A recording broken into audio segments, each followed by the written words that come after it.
Hello, and welcome to this session on the HUD NSPIRE inspection standards. So in this session, we're going to talk about understanding the NSPIRE inspection protocols for voucher programs. And by voucher programs, we mean basically tenant-based vouchers, not project-based vouchers or contract-based vouchers. So these are ones that are administered by local housing authorities, sometimes county and state housing finance authorities as well. So just a bit about myself and my company. My company is U.S. Housing Consultants. We are based in New Hampshire. We're a consulting firm that deals with affordable housing. And we've been around since 2006. And my name is Scott Precourt. I am the managing partner and founder of U.S. Housing Consultants. And I've been running it since 2006. And we work all over the country in a whole host of different types of services associated with affordable housing. So all of the items we're going to talk about today that are part of the NSPIRE inspection protocols, you can find a reference to them on our website. We have a manual. It's free. You can download it. And it condenses the HUD standards from around 800 pages to around 100 pages. So it cuts out a lot of the repetitiveness, and it's a little more organized in a way that folks think about how to look at property management. And you can also get that in a small pocket guide as well. Okay, so we're going to talk about understanding NSPIRE for voucher programs and about NSPIRE itself, what it is, and how you can understand it best. So NSPIRE is an acronym, stands for the National Standards for the Physical Inspection of Real Estate, or NSPIRE.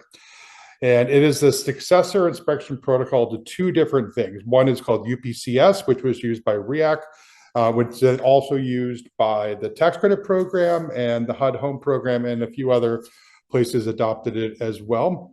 And then housing quality standards, or HQS, which was used by the voucher programs previously and since the 70s. So both UPCS and HQS were sunset as of September 30th of 2023, officially. So NSPIRE changed the fundamental concept of why these inspections are done. The previous standard was that properties had to be maintained to a level that was quote unquote decent, safe, and sanitary. So all three of those words, decent, safe, and sanitary, are subjective in nature. One person's decent is another person's not decent. Safety is relative compared to non-safety, and sanitary, again, is not a specific guideline. So they were all subjective in nature, and that led to fractured results. One person thought of something one way, another person thought of it another. In one town, the set of standards were applied here in this way, and then in another town differently. So part of the goal or aspiration of NSPIRE was to create an objective set of standards that was based upon things that are either working properly or not working properly, working as they're intended or not, meeting code standards or not. So decent, safe, and sanitary has been changed to functionally adequate, operable, and free of health and safety hazards. The phrase functionally adequate isn't a very good one, admittedly, but what HUD is attempting to say with that phrase is that the item in question, whether it's a door, a wall, a window, a water heater, etc., if it's functionally adequate, it means that it's meeting basic building code guidelines for that component, generally accepted guidelines for that component. So if you look at International Building Code, International Code Council, different codes that are adopted by city, state, municipalities throughout the country, the consensus of that standard for whatever we're talking about at the moment, be it a breaker panel or a water heater, the consensus code is what is really meant by functionally adequate. Operable makes sense, and either something works or it doesn't. And it's free of health and safety hazards, not hazardous, not sharp, not leaking things, not electrical exposure, none of that. And so those three things, meeting basic code standards, functioning, and not dangerous. Those are the three new elements that make up NSPIRE. So who is NSPIRE applicable towards?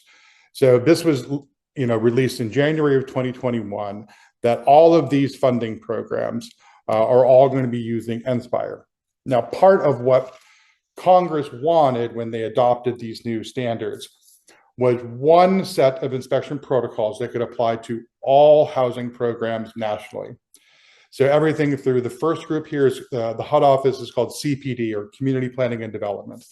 HOPWA, which is Housing Opportunities for Persons with AIDS, Shelter Plus Care, the HUD Home Program, Supportive Housing, Housing Trust Fund, Continuum of Care. These are all sort of programs that are geared towards people who are facing homelessness and other persons with mental issues, mental incapacity and so forth. So multifamily HUD housing is project-based Section 8, FHA financing, Section 202 and 811 PRAC, RHS 515 or rural housing with Section 8, and then standard Section 8 HAP program contracts. So when I say Section 8 HAP, that means a contract that is project-based that covers all of the property all at once. Public housing, and then of course the housing choice voucher and project-based vouchers. So project-based vouchers is when a local housing authority issues vouchers for an entire property, but they are issued just for that property, and it's not contract-wide. It's 50 vouchers for 50 units, for example. And then the low-income housing tax credit program also adopted NSPIRE as of October 1 of 2023. So technically, the requirements for housing authorities to use NSPIRE went into effect October 1 of 2023. The National Public and Indian Housing Office has permitted housing authorities to ask for up to a 2-year extension now, up to October 1 of 2025, to allow housing authorities to take additional time to implement NSPIRE standards. So this is not required. In other words, a housing authority can adopt NSPIRE today. This is just an alternative that they can choose to do if they want to. They can seek out an extension up to 2026 now, actually. So before October 1 of 2026, they have to have this implemented. So going around the country, we're going to see some cities and states adopt it now and others later. So it's going to be something of a hodgepodge between now and the final date of October 1 of 2026. So the reason for the delay, some say it's just to do with software, some say it's to do with training and implementation, and then in other cases, it's just, an obstinance that they don't want to do it. So what is NSPIRE compared to its predecessors? So its predecessors are HQS, or Housing Quality Standards, and Uniform Physical Condition Standards. So HQS was created in the late 70s for use on CPD programs and vouchers. And it used this HUD form that had pass or fail by room, and it looked at 2 different elements, whether the items within the room passed or failed based upon a set of standards. And then it also looked at rent reasonableness to determine whether or not this unit was eligible for a 2-bedroom rent, and other elements of whether this is actually a kitchen and this is actually a bathroom and so forth. So determining whether or not the actual unit was livable and met certain standards. So that's housing quality standards. UPCS was created in the 90s for use on multifamily HUD and public and Indian housing properties. And it was created to do a sampling of a property and take that sampling and generate a risk rating or a score. And that risk rating could be used for statistical analysis and to tell people in asset management that there are other things that need to be reviewed for this property.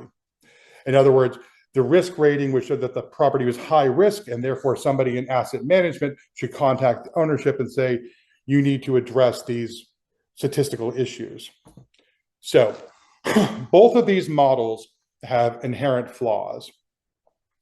So one of the inherent flaws of HQS is that a lot of owners, property owners, would simply wait to receive the list of items that need to be addressed from the inspector before doing anything. So in other words, they would do no preventive maintenance, and they would just wait to see what the inspector says that they have to fix, and then they would fix it, and then the process would end for a year. But that sort of avoided or skated around the idea that property owners should be proactive and going out and finding issues and addressing issues and not simply waiting to find out what inspectors say has to be or doesn't have to be done. And likewise with UPCS, or Uniform Physical Condition Standards, properties would focus on those items that were high risk, and then not address the other items because they were low risk and had little impact on their risk rating score. So what HUD decided to do when creating NSPIRE was to take the good parts of both HQS and UPCS and merge them together. So you have a risk-based inspection, UPCS, a results-based inspection, which is HQS. And how do you combine those two things together? How do you make an inspection where the goal is to see that everything is fixed, but there's another goal to see that things are constantly maintained to reduce the amount of issues that are addressed afterwards? So that's the general goal of NSPIRE.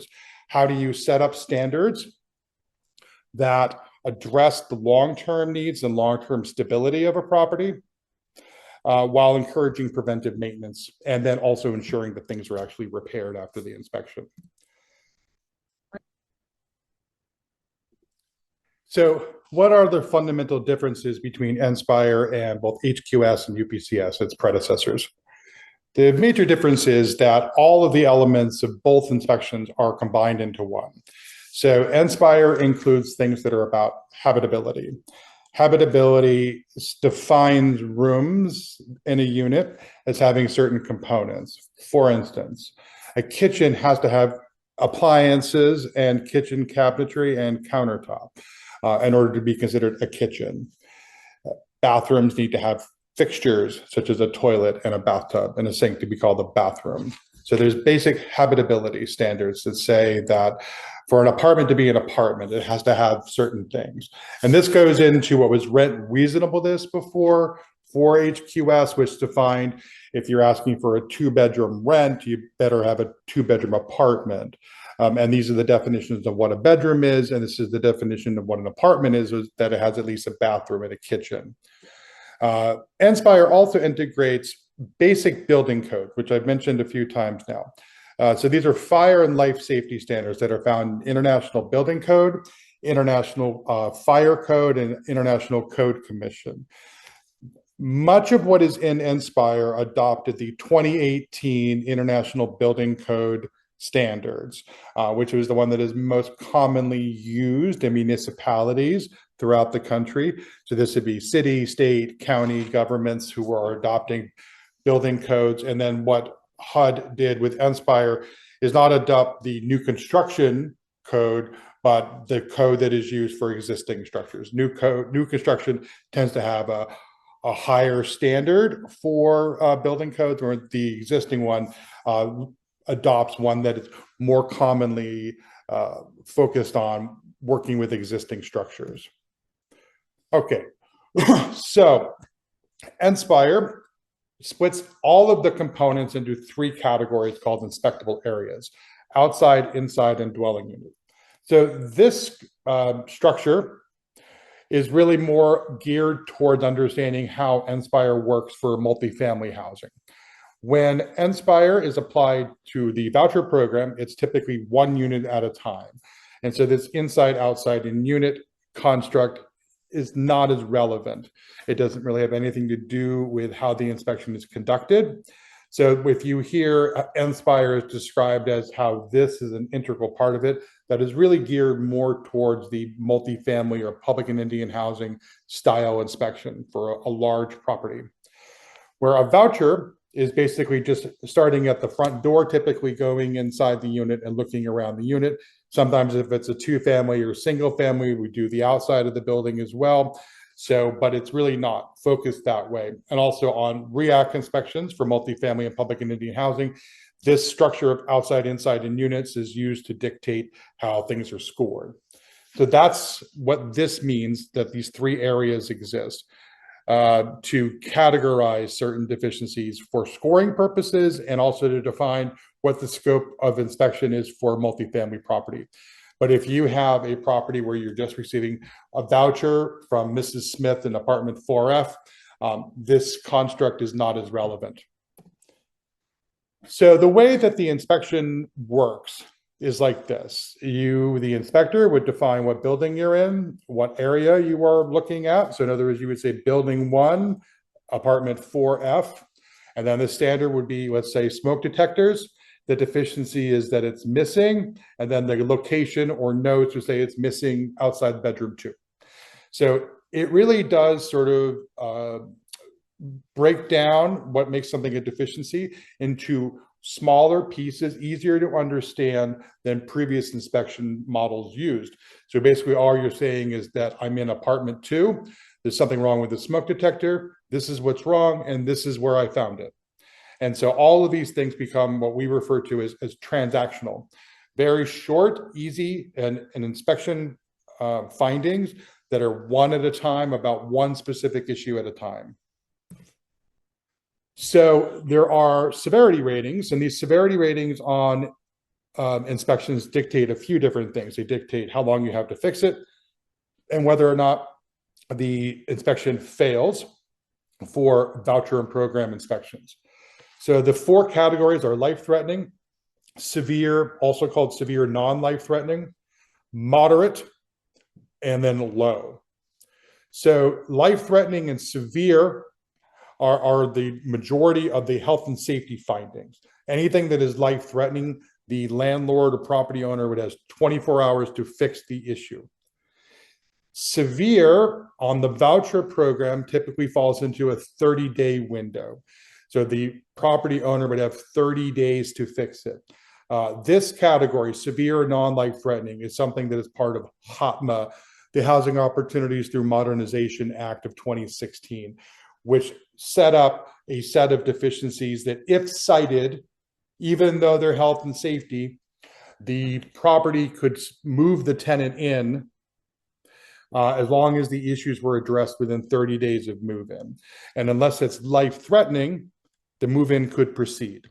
This is a way to try to encourage people to go ahead and move into the unit and then address issues that are not life-threatening later. The next group here is moderate. Moderate is probably the majority of sort of standard deferred maintenance items, and those all have a 30-day window for the voucher program to be repaired. Lastly, there's a group of deficiencies called low-rated deficiencies. And for voucher program inspections, this is what we used to call pass with comments. So these items that are low will be cited by the inspector, will be noted on the inspection, but the inspection will not fail, and the inspection can basically terminate at that point without verification of repair of those items. Technically, there's 60 days to repair those low-rated issues, but because that does not affect the pass or fail rating, because it still passes, there really is no necessity, at least from a federal standpoint, to verify repairs. So one of the aspects of NSPIRE was to greatly reduce the number of things that are inspected. Under UPCS, there were about 2,000 different deficiencies, and now under NSPIRE, that has been reduced to around 550. Now, the other differences were that under HQS and UPCS, life-threatening issues there were around 10 different deficiencies, 7 on UPCS and around a dozen on HQS. And that is now increased to about 200 different types of deficiencies are life-threatening, and another 100 are severe non-life-threatening, where the rest of them, the other 350 or so, are the standard moderate or low issues.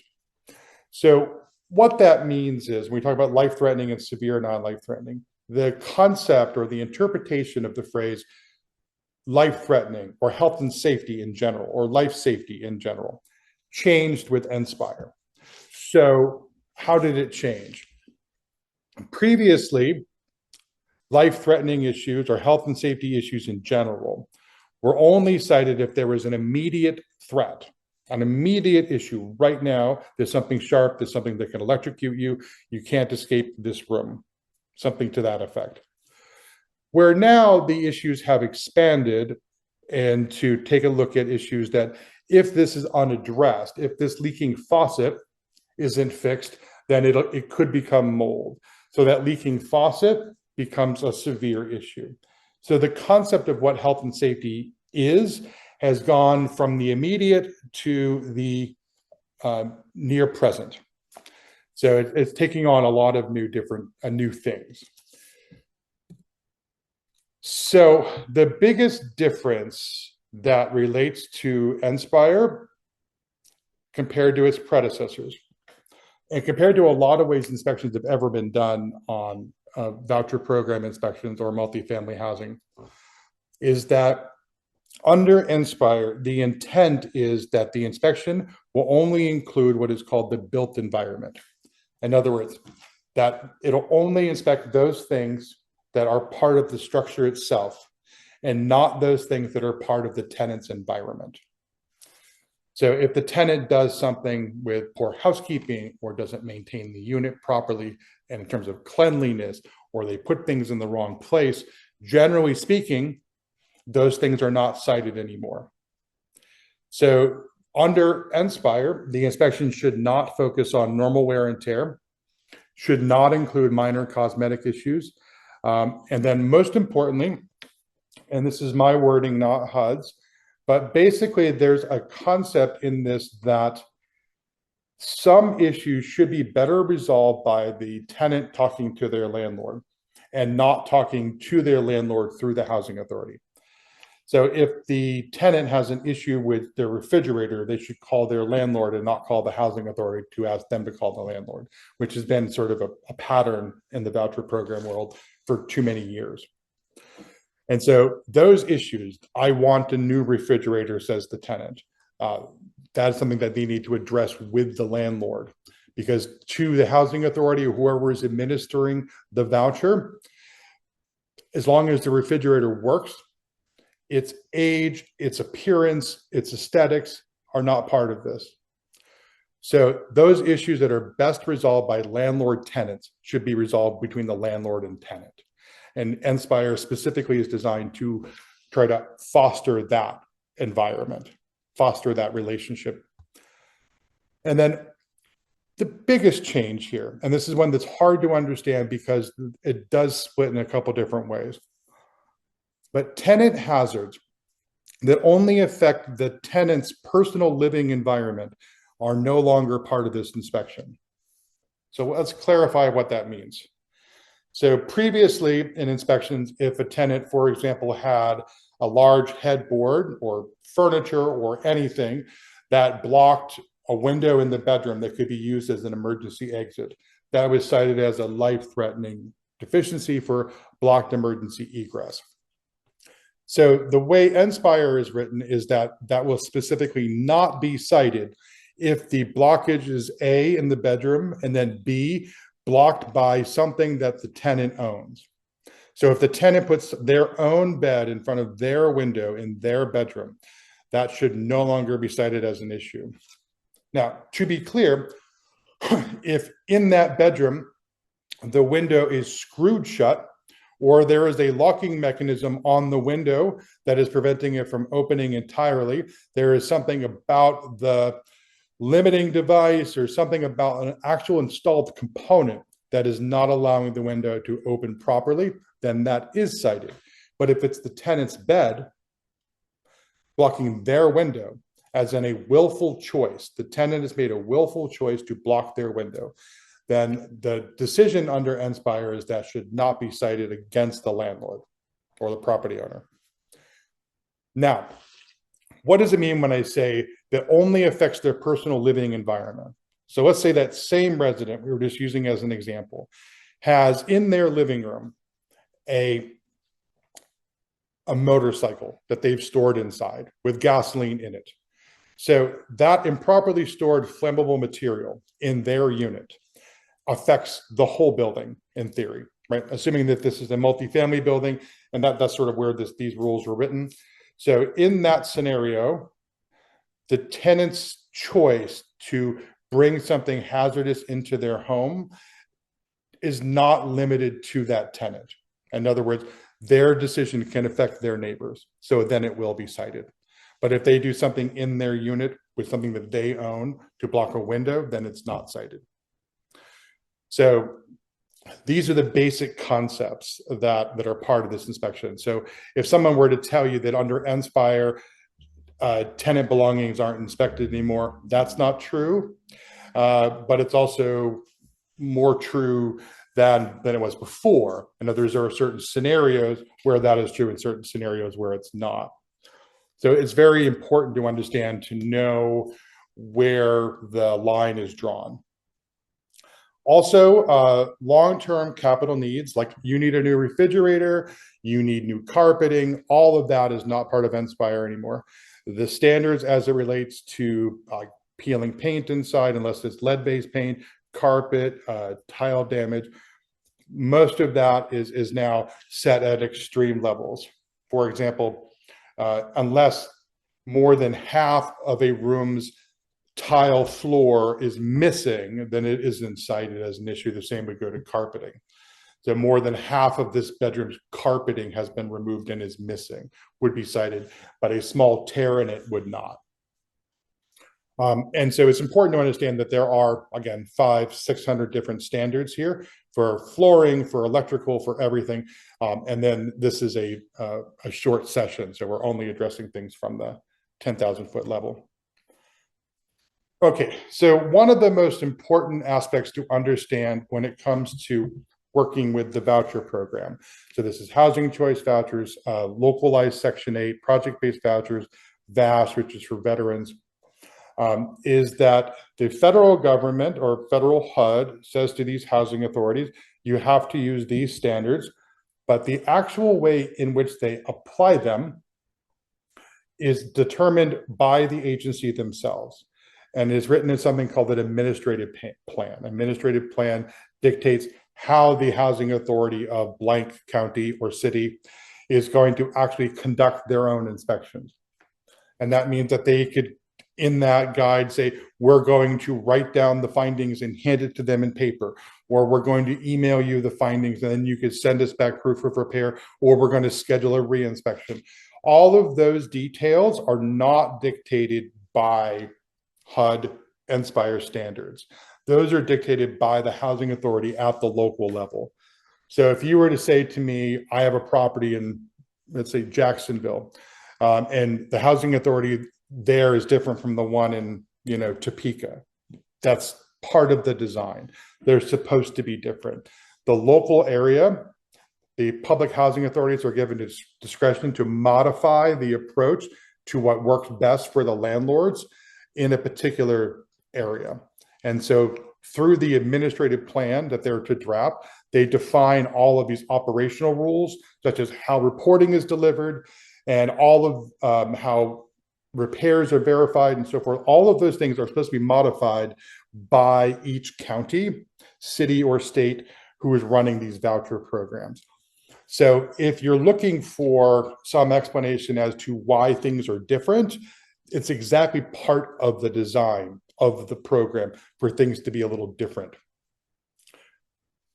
Which I know for operators in the industry who are operating across different cities or states, it can be very frustrating if you're trying to understand that there's one way to prepare for inspections. You're trying to figure out one way to administer this, and then everywhere you go, there's a different rule or different statement depending upon what city you're in. But that is part of it to some degree. The more frustrating part still is that you go to some cities or states who are administering voucher programs, and then they just decide that they're going to do whatever they want and then call it NSPIRE or call it HQS. And they'll simply just administer the program however they want to, and sort of make it up as they go along, which can be frustrating for property managers. So thank you for joining me on this session about the HUD NSPIRE standards, specifically for the voucher program. The standards are written for all funding programs and are not different for the voucher programs versus other programs. It's just the administration of them and how they're conducted is different, basically because the programs themselves are run differently. But the standards for what makes a refrigerator a deficiency or not a deficiency are the same for all funding programs. And that's part of the design. So there are a lot of good things about NSPIRE, a lot of positives about coming up with a more cohesive and centralized concept for inspection, and one that looks more at safety and less at aesthetics, one that focuses more on the property construction and less on the tenant's behavior, and less on how something is managed, quote unquote, properly or not, to whether or not the components in it are safe or not. And that's the hope within NSPIRE. And it's hopeful for property owners and property managers because it should be one that is more transparent and more predictable. And if it's more predictable, you might be able to actually prepare for it better for future inspections. So again, thank you very much. My name is Scott Precourt from US Housing Consultants, and I really appreciated your time today. Thank you so much.